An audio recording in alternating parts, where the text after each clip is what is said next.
wabarakatuh. Terima kasih atas kesempatan. Kita masih ingat dulu katong dulu bersama di Pandopo ketika beta dan teman mau datang Kristus itu soal lalu ada ketemu wakil gubernur bilang begini nih, definisi pendidikan gratis, definisi sekolah gratis, apa namanya, kesehatan gratis itu maksud. Jadi di mana-mana saya nggak berani bikin begitu. Ada saja pendidikan gratis dan kesehatan gratis itu cuma satu. Jawabannya kalau masyarakat semua akan gitu kan. Nah, kita mau usul. Kalau insya Allah Bapak terpilih nanti, betulnya maaf, ketemu dari sisi produktivitas masyarakat itu cukup banyak nih, cengkepala, coklat segala macam. Tapi timbangan masih cikuan-cikuan saja. Ke depan insya Allah kalau Bapak terpilih, kita minta di Serindak gitu, dia punya perlakuan swasta. Mungkin dia yang cari pasar, lalu seluruh hasil masyarakat itu timbang, tapi dia kawal dan perbankan, lalu masyarakat simpan uang, berproses dari situ dalam rangka peningkatan kesejahteraan masyarakat. Karena kalau selama ini begini saja, pasti habis cuma untuk makan. Untuk menjawab apa tadi misalnya soal kebutuhan, nanti dibantu dengan program-program yang lain. Maaf, beta dulu pernah berulang kali mengusulkan itu. Tapi kata pemimpin kemarin kan bilang begini, saya ada uang, saya ada. Ada kita kan mudah saja. Kata subsidi ke Perindak bikin cari pasar, bikin gudang dia tampung hasil. Nanti ada misalnya bikin apa namanya, adendum deh para penimbang. Kira-kira seperti itu mungkin nanti itu saja kita bikin. Assalamualaikum warahmatullahi wabarakatuh.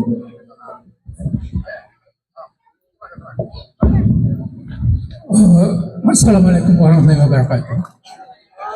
Mengenai negeri, dulu saya sudah memperjuangkan. Waktu itu kalau mau bikin kecamatan harus ada 10 desa. Ya, tapi ada syarat lain bahwa tidak perlu desa, yang ada negeri administratif. Waktu itu saya sudah bikin 4. Ya, tambah 7 lagi jadi 5. Sudah saya rencanakan untuk 4 dusun atau 5 dusun itu untuk di administratif lagi. Tapi sampai sekarang belum. Misalnya Ruwa bisa diadministrasikan. Kemudian Bunara bisa. Di sini bisa. Hanya siapa yang mau melaksanakan ini. Kadangkala di pemerintahan itu punya kendala. Ketika kita mau bikin, ada masyarakat yang bilang jangan ikut dia, nanti negeri rusak. Padahal tujuannya, katong harus bikin administratif supaya ini bisa memenuhi syarat baru boleh jadi sebuah kecamatan. Nah, kadangkala yang administratifnya juga setelah dia bikin negeri, dia menyombongkan diri lagi. Kadangkala dia bilang, lo kebong kemarin bersama itu. Padahal tujuannya administratif ini kalau sudah ada 10 bisa kita bikin desa. Nah, itu yang kendala. Sehingga sebagai pemerintahan memang harus sabar. Tapi yang kepala dusun ini tidak boleh sombong, tidak boleh begitu lalu mengatakan diri harus keluar, tidak bisa. Oleh karena itu saya pikir pemerintah harus tegas dan memang sudah tegas. Ada janji bahwa masih tinggal 5 lagi, tapi sampai sekarang belum ada yang bikin. Dulu saya sudah rencanakan untuk Ruwa, Bunara, 4 harus tambah supaya kita bisa usulkan jadi sebuah kecamatan. Sampai sekarang belum, dan itu saya lihat tidak ada keseriusan untuk ke sana. Tolong Bapak bantu pemerintah yang sekarang untuk kasih tahu, lanjutkan apa yang saya kerjakan, dan insya Allah, sebab kadang-kala masyarakat ini dong takut bikin administratif lalu dong mau pisah. Ada negeri besar ini bilang, dia bikin desa, dia mau pisah itu. Padahal itu tidak bisa. Bahwa dia administratif sampai 100 tahun lagi. Kalau tidak boleh, tidak boleh. Dan itu yang mungkin perlu dikasih pemahaman supaya dipercepat. Demikian dari saya. Terima kasih. Yang pertama soal pemekaran dulu biar nyambung ya. Jadi begini, kita sudah tangkap berarti dulu waktu abang itu sudah ada yang dimekarkan. Jadi negeri Indo tambah berapa lagi? 4, berarti sekarang ada 5. Berarti kurang 5 lagi. Oke.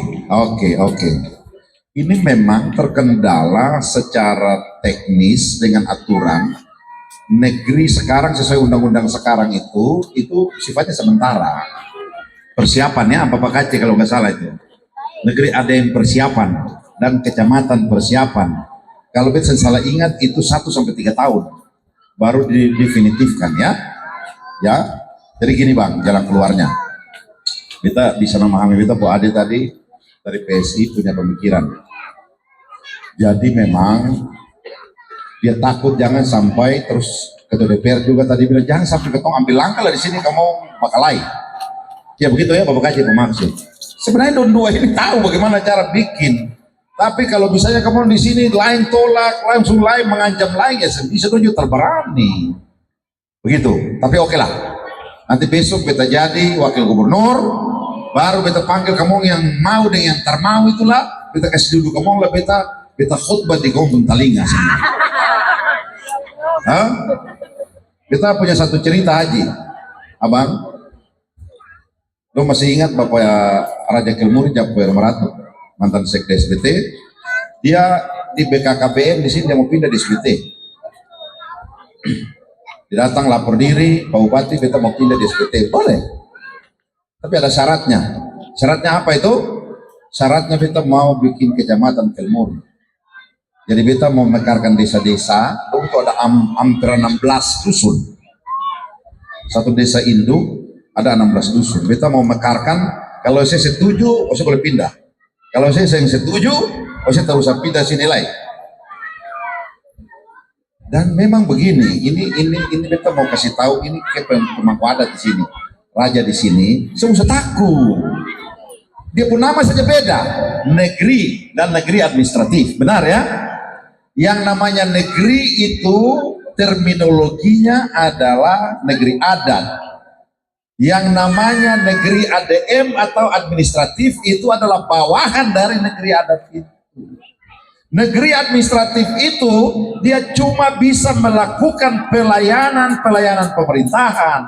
Dia tidak bisa bicara tentang hak wilayah. Itu menjadi kewenangan daripada negeri induk. Lalu yang berikut, nanti besok jangan khawatir, jangan takut. Beta dulu aku bikin pemekaran itu orang banyak yang setuju, beta yang peduli. Nanti setuju itu dari belakang. Sekarang sudah pada dana desa baru, terus yang pernah kasih beta rokok lah. Jadi begini Bang, nanti besok adik-adik harus mengerti. Oh, insya Allah beta jadi gubernur. Karena kalau beta jadi petani, mungkin beta panggil dokter mau datang. Lagi beta jadi wakil gubernur, Camat atau Sepi bawakan Raja Sepa itu kemari sini. Lalu kamu yang saya setuju itu mana? Coba masing-masing kasih tahu kamu alasan. Nah, baru kita cari dia pun titik tengah. Di situ harus ada kebijakan nanti ADKC dengan atau ada yang DPR ini jangan lupa memperhatikan.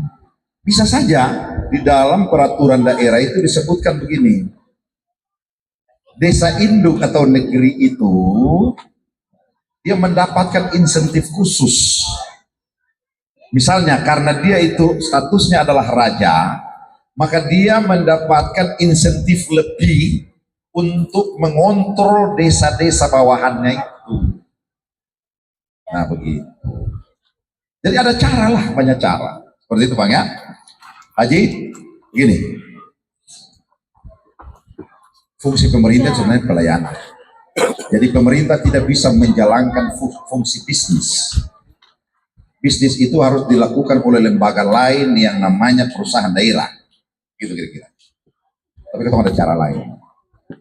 Kita memiliki pandangan yang berbeda. Yang namanya bisnis tidak boleh dikasih ke pemerintah.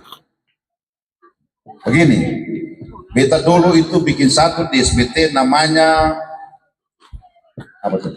Anak-anak seperti mana tadi? Itu yang itu bikin mebel-mebel ini apa namanya? Perusahaan daerah, Perusda, itu ketorang bikin mebeler sampai kirim sampai ke Amerika, ke Singapura. Nah itu memang fungsinya untuk bisnis. Dia bisa tampung orang pun kayu. Tapi yang jadi soal, kalau ganti koki itu masakannya beda lagi. Jadi waktu Bupati Beta Abdullah Fanat, itu pemikirannya kan pikiran ekonomi ada. Giliran ganti bupati modelnya beda lagi, dia rubahkan. Jadi sebenarnya menurut Beta saya setuju kalau pemerintah memainkan fungsi bisnis. Itu dikembalikan ke swasta. Ada caranya. Tenang saja Bang. Itu sudah diidentifikasi oleh Hendrik Berisa dan Abdullah Fanat. Sebagai informasi baiknya untuk mendukung yang Abang maksudkan, besok untuk Serap, Bapak Hendrik bilang Beta begini, Wakil, temukan satu cara bagaimana mensejahterakan orang Serap.